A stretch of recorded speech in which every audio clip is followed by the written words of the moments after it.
Hi guys, happy Friday. I hope that you guys are starting this Friday the 13th off on a positive foot. I'm tired. I didn't sleep last night either. I'm just stressed out, just like everybody else is. This is a stressful time of year. There's a lot of stuff going on. And things are tough. But that's not the reason for this video. So, yesterday, Ronnie, LR's sister, called her out on live. She was outside begging for money, said she didn't have any smoke, she didn't have anything to eat. Now, we all know she lives with her parents, and her parents are not going to allow her to starve.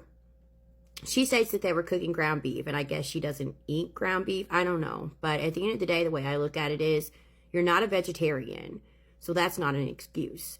If you're hungry enough, you'll eat whatever they cook, just like kids. But I love that Ronnie stood up for herself and how fed up she is with all of the shit and called her out the way that she did. I don't like the amount of hate that Ronnie and Jess get because it's so much harder to love an addict than it is to be the addict. And I know that from experience on all sides of it. And when it comes to the limitations as to what a family member can do whenever their brother or sister or cousin or whoever, mama, daddy, is in the situation that Lisa is in, every state is different, but it is so much harder to get things done against Lisa's will than you guys think. If you've never been there, you truly don't know. And that's just me saying that so respectfully. If you have never been in that position, if you have never loved an addict, if you have never watched someone you love spiral in addiction, you really can't have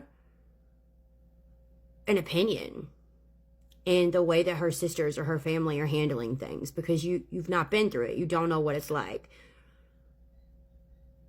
I'm trying to think of the best way to word this. I will say this. So yesterday I watched just a few minutes of a screen recording of LR's live. I don't go into her lives. I don't watch her. I have a lot of her accounts blocked. I think there's one that's not, but most of them are.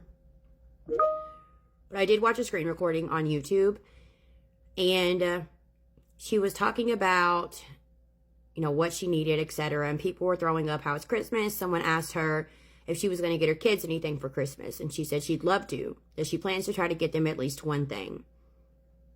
Now, I know what you guys are going to say. Where's she going to get the money from that? TikTok? I get it.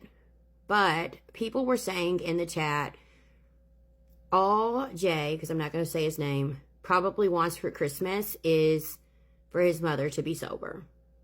He probably just wants his mother to be well. And her response was, yeah, you're probably right. And that's what I was hoping to do, but it didn't work out that way. And we know why it didn't work out that way. It didn't work out that way because she chose not to go to treatment. She didn't want to. Lisa's addiction has a very, very deep hold on her. Her addiction is suffocating her. But nothing can get better until she realizes the strength that she has inside and out to fight against that grip that the addiction has on her.